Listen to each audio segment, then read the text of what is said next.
പ്രിയപ്പെട്ട പ്രേക്ഷകരെ, 5 സംസ്ഥാനങ്ങളിലെ നിയമസഭാ തെരഞ്ഞെടുപ്പ്. ആ നിയമസഭാ തെരഞ്ഞെടുപ്പിന്റെ പ്രചാരണ പരിപാടികളിൽ ആയിരുന്നു ദേശീയ രാഷ്ട്രീയത്തിലെ മുഖ്യധാരാ പ്രസ്ഥാനങ്ങൾ എല്ലാവരും തന്നെ. അതിനിടയിലായിരുന്നു അതീവ തന്ത്രപരമായി ഇപ്പോൾ BJP AAPയുടെ MPമാരെ സ്വന്തം പാളയത്തിലേക്ക് എത്തിച്ചത്. അവിടെ ദേശീയ രാഷ്ട്രീയത്തിൽ തന്നെ ഞെട്ടലുണ്ടാക്കിയ ഒന്ന് എന്നതിനപ്പുറത്ത് AAPയെ സംബന്ധിച്ചിടത്തോളം അവരുടെ ഭാവി പോലും അനിശ്ചിതത്വത്തിലാക്കുന്ന ഒരു രാഷ്ട്രീയ നീക്കം ആണ് ഇപ്പോൾ നടന്നിട്ടുള്ളത്. എന്തു തന്നെയാണെങ്കിലും 10 MPമാരിൽ 7 MPമാരെ സ്വന്തം പാളയത്തിലേക്ക് എത്തിച്ചതിലൂടെ തന്നെ ഈ MPമാർക്ക് കൂറുമാറ്റ നിരോധന നിയമം ബാധകമല്ല എന്നതാണ് ഇപ്പോഴത്തെ പൊതുവായ വിലയിരുത്തൽ. അതുമായി ബന്ധപ്പെട്ട് ചില തർക്കങ്ങളുണ്ട്. ആ തർക്കത്തിലേക്ക് ഞാൻ വരാം.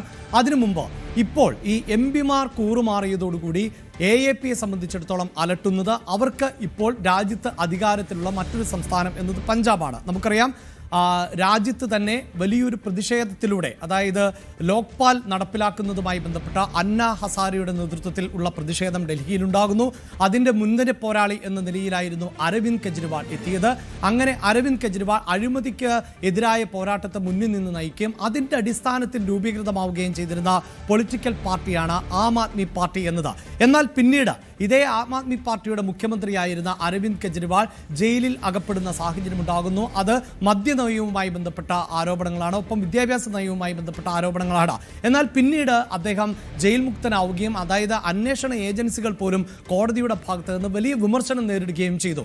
കൃത്യമായി AAPക്ക് നേരെ അല്ലെങ്കിൽ അരവിന്ദ് കെജ്രിവാളിന് നേരെ ഉയർന്നു വന്ന ആരോപണങ്ങൾ തെളിയിക്കാൻ സാധിച്ചില്ല എന്നതായിരുന്നു ആ വിമർശനം. അതിനിടയിൽ ആയിരുന്നു BJPക്ക് അധികാരത്തിലേക്ക് തിരികെ എത്താൻ ഡൽഹിയിൽ സാധിച്ചത്. AAP പരാജയപ്പെടുന്ന സാഹചര്യം ഉണ്ടാകുന്നു. ആ സമയത്താണ് ഏറ്റവും പ്രധാനപ്പെട്ട ഒന്നായി പഞ്ചാബിലെ ഭരണം AAPയെ സംബന്ധിച്ചിടത്തോളം നിർണായകമാകുന്നത്. ആ ഭരണം ആണ് ഇപ്പോൾ പ്രതിസന്ധിയിലായിട്ടുള്ളത്. ഇനി സാങ്കേതികമായി പറഞ്ഞാൽ പഞ്ചാബിൽ ഏതാനും മാസങ്ങൾ മാത്രമേ ഈ സർക്കാരിനെ സംബന്ധിച്ചിടത്തോളം കാലാവധിയുള്ളൂ എങ്കിൽ പോലും അതിനു മുമ്പ് സർക്കാരിനെ താഴെയിറക്കുവാനുള്ള രാഷ്ട്രീയ കുതന്ത്രം ആണ് യഥാർത്ഥത്തിൽ BJP മെനഞ്ഞുകൊണ്ടിരിക്കുന്നത്. ആ കണക്കുകൾ എങ്ങനെ എന്നതാണ് നമ്മൾ പരിശോധിക്കാൻ പോകുന്നത്.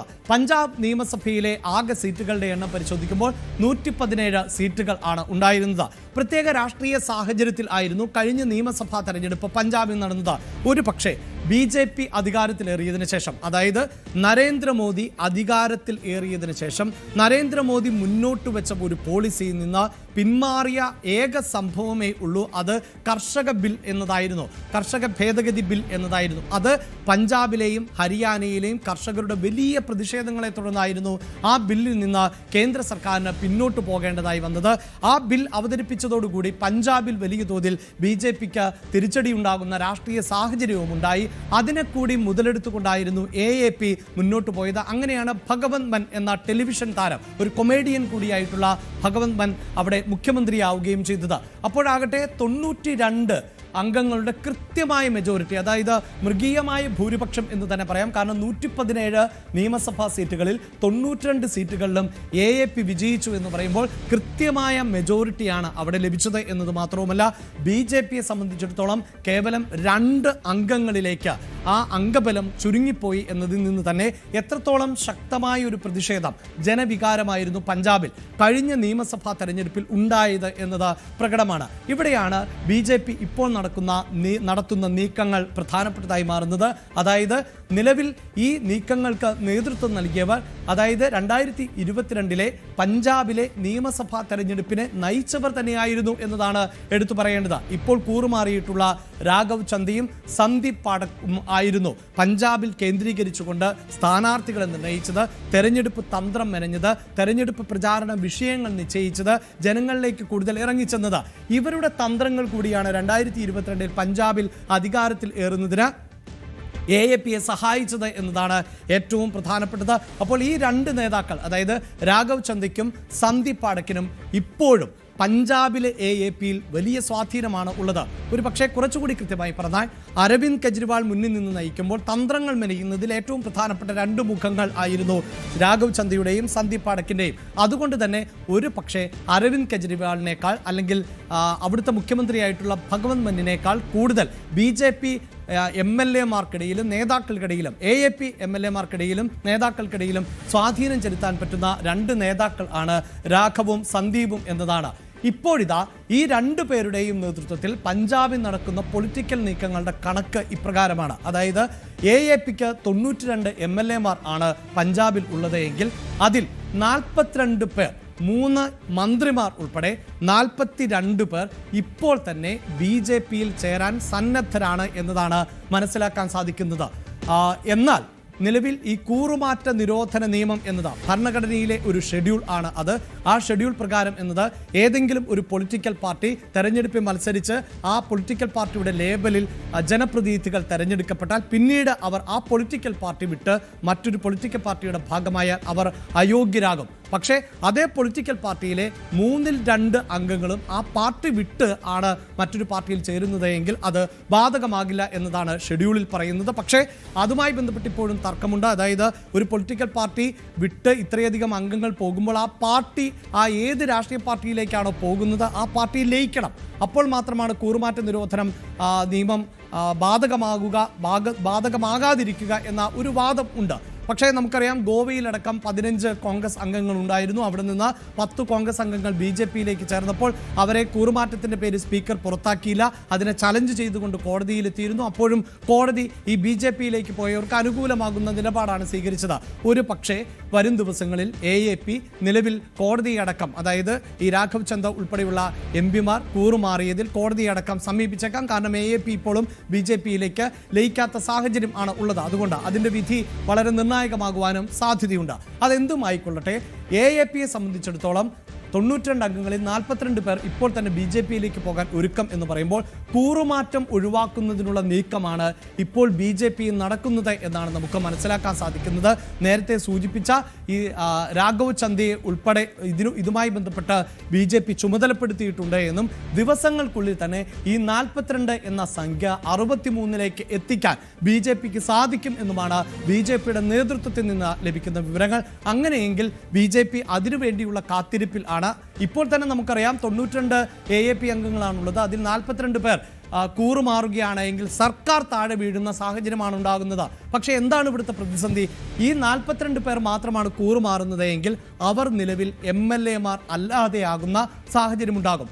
അവിടെ ഒരു ഉപതെരഞ്ഞെടുപ്പ് നടക്കും. ആ ഉപതെരഞ്ഞെടുപ്പിൽ ഈ 42 പേർക്ക് BJP ടിക്കറ്റിൽ മത്സരിച്ച് വിജയിക്കാൻ സാധിക്കണം എന്നില്ല. അതുകൊണ്ടാണ് BJP ഇപ്പോൾ ഈ 42 പേരെയും സ്വന്തം കളത്തിലേക്ക് ഇറക്കാത്തത്. അതേസമയം 63 പേർ AAP വിട്ട് BJPയുടെ ഭാഗമാവുകയാണെങ്കിൽ നമ്മൾ നേരത്തെ സൂചിപ്പിച്ചു 2 അംഗങ്ങൾ നിലവിൽ BJPക്കുണ്ട്. 117 പേരാണ് നിയമസഭയിൽ ഉള്ളത്. അപ്പോൾ 63 പേരും നേരത്തെ BJPക്കുള്ള 2 പേരും ചേരുമ്പോൾ 65 എന്ന ടാലിയിലേക്ക് എത്തുന്നു. അവിടെ ഒരു സർക്കാർ രൂപീകരിക്കാനുള്ള മെജോറിറ്റി അവർക്ക് ലഭിക്കുന്നു. അതായത് AAP വിട്ടുപോകുന്നവർക്കും BJPക്ക് ലഭിക്കുന്നു. അങ്ങനെ ഒരു സർക്കാർ രൂപീകരിക്കാൻ, പഞ്ചാബിൽ സർക്കാർ രൂപീകരിക്കാനുള്ള നീക്കം ആണ് ഇപ്പോൾ BJPയുടെ ഭാഗത്ത് നിന്ന് നടക്കുന്നത്. അതിനപ്പുറത്ത് നിലവിൽ 42 പേരുടെ പിന്തുണയുണ്ട്. അവരെ BJPയിലേക്ക് ചാടിച്ച് സർക്കാരിനെ പ്രതിസന്ധിയിലാക്കിയാൽ പോലും പിന്നീട് അടുത്ത തെരഞ്ഞെടുപ്പ് ഘട്ടത്തിലടക്കം അത് ഗുണകരമാകില്ല എന്ന് BJP കണക്കാക്കുകയാണ്. പക്ഷേ ഈ 63 പേരെ ഒരു പക്ഷേ BJP പാളയത്തിലേക്ക് എത്തിക്കുവാനുള്ള രാഷ്ട്രീയ സാധ്യത ഇപ്പോഴും നമുക്ക് തള്ളിക്കളയാനാകില്ല എന്നതാണ്. ഇനി മറ്റൊരു വിവരം കൂടി പങ്കുവെക്കാനുള്ളത് 2022 നിയമസഭാ തെരഞ്ഞെടുപ്പിൽ BJPക്ക് ലഭിച്ച വോട്ട് വിഹിതം എന്നതാണ്. കേവലം 6.5% വോട്ട് മാത്രമാണ് ആ നിയമസഭാ തെരഞ്ഞെടുപ്പിൽ BJPക്ക് ലഭിച്ചത്. രാജ്യത്ത് തന്നെ ഏറ്റവും വലിയ രാഷ്ട്രീയ പാർട്ടിയായ BJPക്ക് ഉത്തരേന്ത്യയിലെ പ്രധാനപ്പെട്ട സംസ്ഥാനമായ പഞ്ചാബിൽ ലഭിച്ചത് കേവലം 6.5%. ഇതിന് കാരണം ഞാൻ നേരത്തെ സൂചിപ്പിച്ച കർഷക പ്രക്ഷോഭം തന്നെയാണ്. ആ കർഷക പ്രക്ഷോഭമാണ് ആ നിയമസഭാ തെരഞ്ഞെടുപ്പിൽ പ്രതിഫലിച്ചത്. എന്നാൽ ഇതാ നോക്കൂ, 2024 ലോക്സഭാ തെരഞ്ഞെടുപ്പിലേക്ക് എത്തുമ്പോൾ BJPക്ക് ആ പിക്ചർ മാറ്റാൻ സാധിച്ചു എന്നത് മാത്രമല്ല, വോട്ട് ശതമാനം 3 ഇരട്ടിയായി വർദ്ധിപ്പിക്കാൻ സാധിച്ചിട്ടുണ്ട്.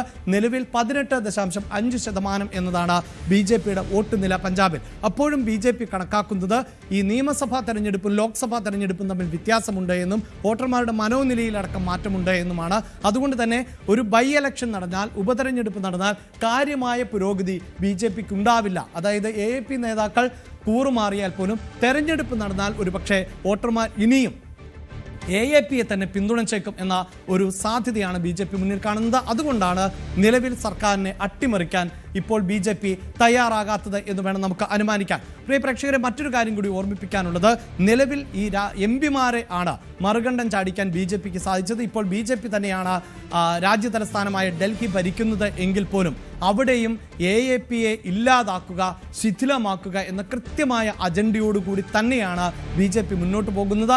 അത്തരം ചില രാഷ്ട്രീയ കരുനീക്കങ്ങൾ കൂടി വളരെ സജീവമാണ്. അവിടെ 70 നിയമസഭാ സീറ്റുകൾ ആണ് ആകെ ഡൽഹിയിൽ ഉള്ളത്. അതിൽ BJP ഇപ്പോൾ ഭരണത്തിലിരിക്കുന്നത് 48 സീറ്റുകളുടെ പിന്തുണയോടുകൂടിയാണ്. AAPക്ക് 22 സീറ്റുകൾ ആണ് നിലവിൽ ഉള്ളത്. ഇതാണ് നിലവിലെ ഡൽഹി നിയമസഭയുടെ ചിത്രം എങ്കിൽ അവിടെയും ഈ AAPയിൽ നിന്ന് അംഗങ്ങളെ അടർത്തി മാറ്റുന്നതിനുള്ള കൃത്യമായ നീക്കം ഡൽഹി നിയമസഭയിലും BJP നടത്തുന്നു എന്നതാണ് ഏറ്റവും പ്രധാനപ്പെട്ടത്. അവിടെയും ഈ കൂറുമാറ്റം എന്നത് പ്രധാനപ്പെട്ടതാണ്. ഞാൻ സൂചിപ്പിച്ചു കഴിഞ്ഞു. അതായത് AAPക്ക് 22 അംഗങ്ങൾ ഉണ്ട്. ആ 22 അംഗങ്ങളിൽ 15 പേർ, 2 അംഗങ്ങൾ കൂറുമാറുകയാണ് എങ്കിൽ കൂറുമാറ്റ നിരോധന നിയമം എന്നത് അവർക്ക് ബാധകമാകില്ല. അവർക്ക് MLA-മാരായി തുടരാൻ സാധിക്കും, അവർക്ക് BJPയുടെ ഭാഗമാകാനും സാധിക്കും. പക്ഷേ ഈ 15-ൽ താഴെ അംഗങ്ങൾ ആണ് ഇപ്പോൾ AAPയിൽ നിന്ന് BJPയിലേക്ക് എത്തുന്നതെങ്കിൽ ആ 14 അംഗങ്ങളും അയോഗ്യരാക്കപ്പെടുന്ന സാഹചര്യം ഉണ്ടാകും. അങ്ങനെയെങ്കിൽ ഈ 14 മണ്ഡലങ്ങളിൽ നിയമസഭാ തെരഞ്ഞെടുപ്പ് നടക്കും. അപ്പോഴും ഈ സൂചിപ്പിക്കുന്ന പോലെ AAPക്ക് വിജയിച്ചു കയറാനുള്ള സാധ്യതയുണ്ട്. അത് തള്ളിക്കളയാനാകില്ല. പക്ഷെ BJP ഡൽഹിയെ പഞ്ചാബിനേക്കാൾ വ്യത്യസ്തമായാണ് കാണുന്നത്. കുറച്ചുകൂടി വേരോട്ടം വർദ്ധിപ്പിക്കാൻ AAP കോണുകളിൽ സാധിച്ചിട്ടുണ്ട് എന്ന് BJP കരുതുകയും ചെയ്യുന്നുണ്ട്. ഇത് മാത്രവുമല്ല എടുത്തു പറയേണ്ടത്, മറ്റ് സംസ്ഥാനങ്ങളിൽ കൂടി BJP ഇത്തരം ഓപ്പറേഷൻ താമരയുടെ തുടർച്ചയ്ക്ക് വേണ്ടി ശ്രമിക്കുന്നുണ്ട്. അത് ഗുജറാത്തും ഗോവയുമാണ്. ഗുജറാത്തിൽ നിലവിൽ AAP MLA-മാരുടെ എണ്ണം 4 എന്നതാണ്, ഗോവയിൽ 2 എന്നതാണ്. ഈ MLA-മാരെ അടക്കം മറുകണ്ഠം ചാടിക്കുവാനുള്ള നീക്കങ്ങൾ തന്നെയാണ് ഇപ്പോഴും തുടർന്നുകൊണ്ടേ ഇരിക്കുന്നത്. ഒരുപക്ഷെ രാഷ്ട്രീയ കേന്ദ്രങ്ങളെ ഒന്നടങ്കം ഞെട്ടിച്ചുകൊണ്ടായിരുന്നു 10-ൽ 7 MP-മാരെ AAP വിട്ട് BJPയിലേക്ക് എത്തിക്കാൻ സാധിച്ചതെങ്കിൽ ആ MP-മാർ എല്ലാവരും തന്നെ ഏറ്റവും തന്ത്രപ്രധാനമായ വിഷയങ്ങൾ കൈകാര്യം ചെയ്തിരുന്ന, പാർട്ടിയിലടക്കം കൃത്യമായ റോൾ ഉണ്ടായിരുന്ന നേതാക്കളാണ്. അതുകൊണ്ട് തന്നെ അവർക്ക് ഈ സംസ്ഥാനങ്ങളിലെ എല്ലാ MLA-മാരെയും നേതാക്കളെയും സ്വാധീനിക്കാൻ സാധിക്കുമെന്നും അതുകൊണ്ട് തന്നെ അവരെ ഉപയോഗിച്ചുകൊണ്ട് നിലവിലെ നിയമസഭാ അംഗങ്ങളെ BJPയിലേക്ക് എത്തിക്കാൻ സാധിക്കുമെന്ന കണക്കുകൂട്ടലിലാണ്. ഇങ്ങനെ ഒരു പ്ലാൻ ആണ് ഇപ്പോൾ BJP തയ്യാറാക്കിയിട്ടുള്ളത്. കൂടുതൽ വാർത്തകൾക്ക് News 18 Keralam YouTube channel subscribe ചെയ്യുക.